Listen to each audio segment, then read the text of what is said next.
My name is Malene Kensington. The art world knows me only as MK, the enigmatic painter whose work sells for millions. But to my family, I'm still just Maddie, the family joke who wasted her education to smear paint on canvas. I stood alone in my private studio, surrounded by pieces worth more than the entire Kensington estate, watching the final strokes of my newest painting settle into place. That very piece would headline tonight's exhibition. The delicious irony? My parents and siblings had spent obscene amounts collecting my artwork while openly ridiculing my failed life choices. Another finger painting, Maddie, Olivia had scoffed at dinner last month. This, coming from the same sister who unknowingly paid $2.3 million at Christie's for one of my finger paintings. This moment had been a long time coming. 15 years ago, I shocked the Kensington dynasty by announcing I was leaving our family investment empire to pursue art.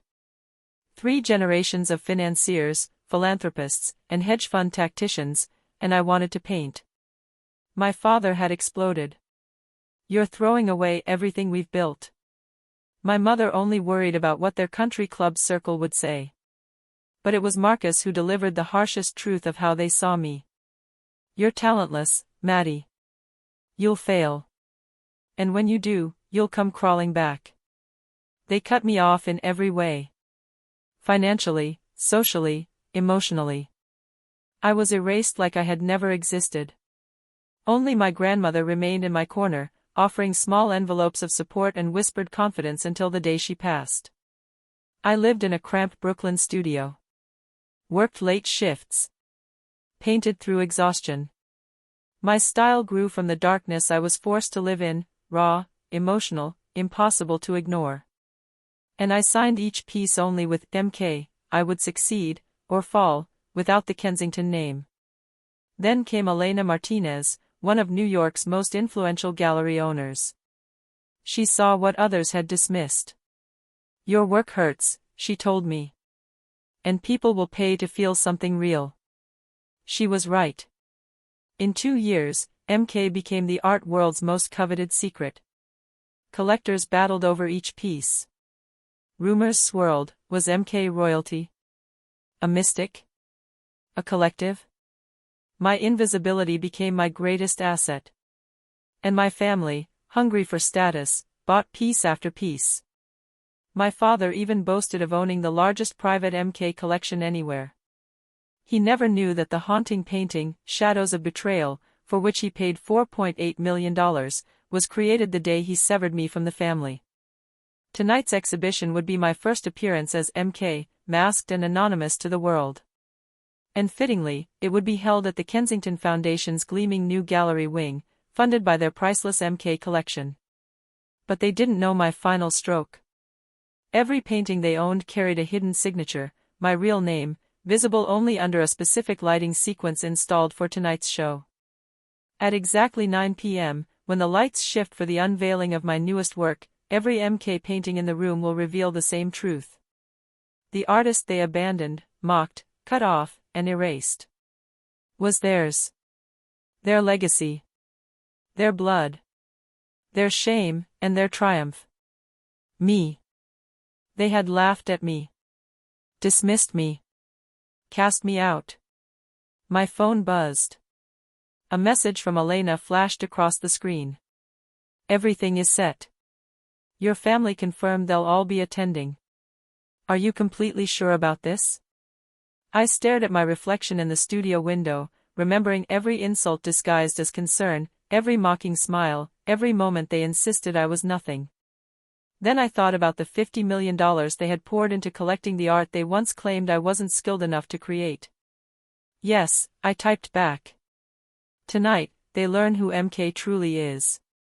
The newly built Kensington Foundation art wing glowed under the fading sunlight, its glass facade catching streaks of orange and gold.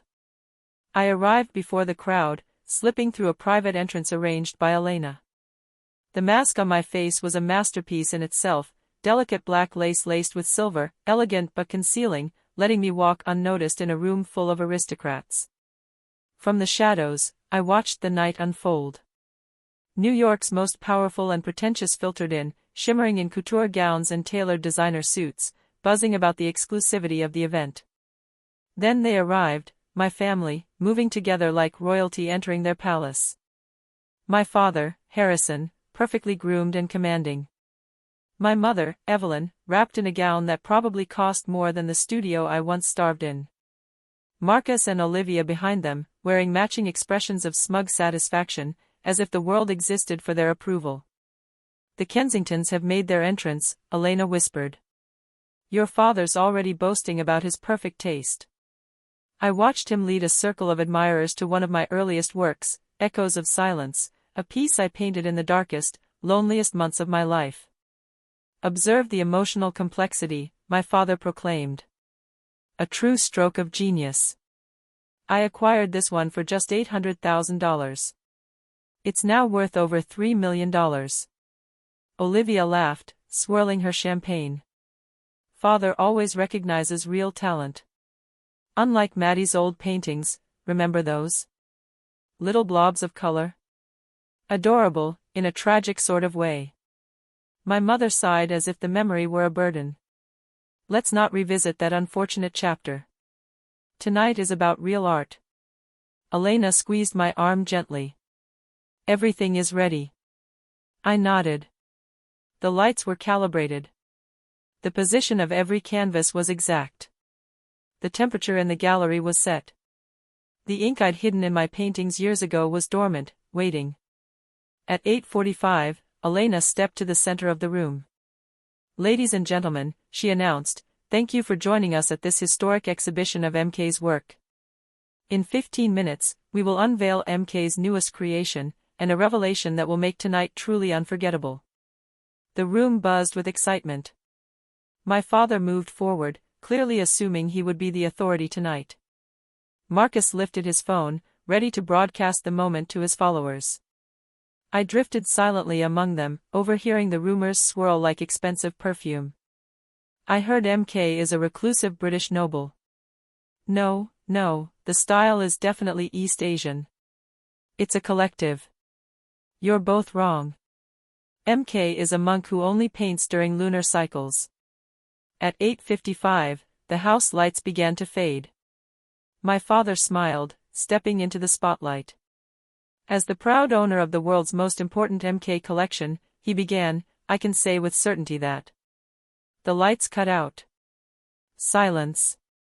Then a soft ultraviolet glow spread across the gallery. And the truth appeared. Slowly, across every canvas, a signature emerged, glowing, unmistakable. Malene Kensington. My real name. Written across every painting they had ever bought. Gasps rippled through the crowd. My mother's glass slipped from her hand and shattered against the marble floor, ringing out like a final judgment. Olivia's jaw dropped as she stared at the closest canvas, my real name blazing across it like a spotlight aimed directly at her guilt. What is this supposed to mean? My father choked out, color draining and returning to his face in uneven waves. That was my moment. I stepped onto the presentation platform, where my newest painting sat beneath a draped black cloth. In a single fluid motion, I lifted the cloth, and removed my mask. Good evening, I said, letting my voice echo through the stunned gallery. My name is Malene Kensington. Most of you know me as MK. The room exploded. Phones shot into the air. Flashbulbs flickered. Journalists shoved forward. Collectors panicked, knowing the value of their MK pieces had just multiplied overnight. But all of that was background noise. My focus was on my family. My father's face had turned ashen. The man who once insisted I had no talent was now standing inside a gallery full of my masterpieces, pieces he'd spent millions acquiring. My mother had collapsed into a chair, her perfect composure shattered like glass. Marcus and Olivia were rigid, eyes wide, every cruel word they'd ever said replaying behind them like a ghost. I spoke clearly, without raising my voice. I'm the failure you cut out of the family. The artist you mocked. The embarrassment you hid. And these? I gestured to the glowing signatures around us. These are the works you proudly displayed to prove your so-called refined taste. The same paintings you bragged about to your friends. Elena stepped in smoothly, her voice ringing with authority. For those wondering, she announced, the signatures have been verified under UV-reactive conditions by multiple independent experts. These are indisputably Malene Kensington originals. My father tried to speak. Malene, we didn't. I stopped him with a look. No. You didn't see me. You didn't believe in me. You only valued me once the world did, when I was hiding behind initials you didn't recognize. I turned to the unveiled painting.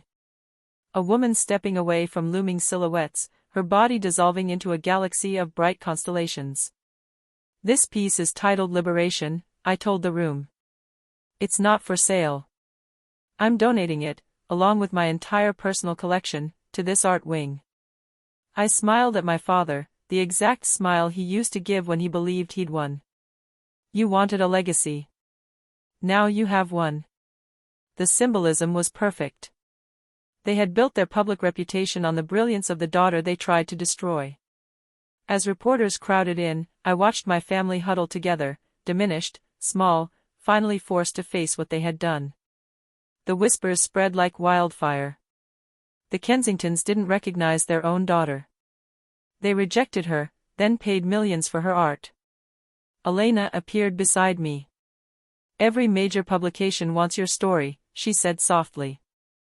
Are you ready? I exhaled, not in triumph, but in release. Yes, I replied. I'm ready. In the years that followed, the revelation of MK's identity became art world legend. My work, now signed openly, grew even more sought after. The Kensington Art Wing became famous, though not for the reason my family hoped. My father never spoke to me again. My mother attempted a reconciliation once, I chose not to reopen old wounds. Marcus and Olivia circle around me now through polite messages, hoping proximity to my success will benefit them. But I no longer crave their validation. My work speaks for me. The girl they abandoned wasn't weak. She was evolving, preparing to create her greatest work.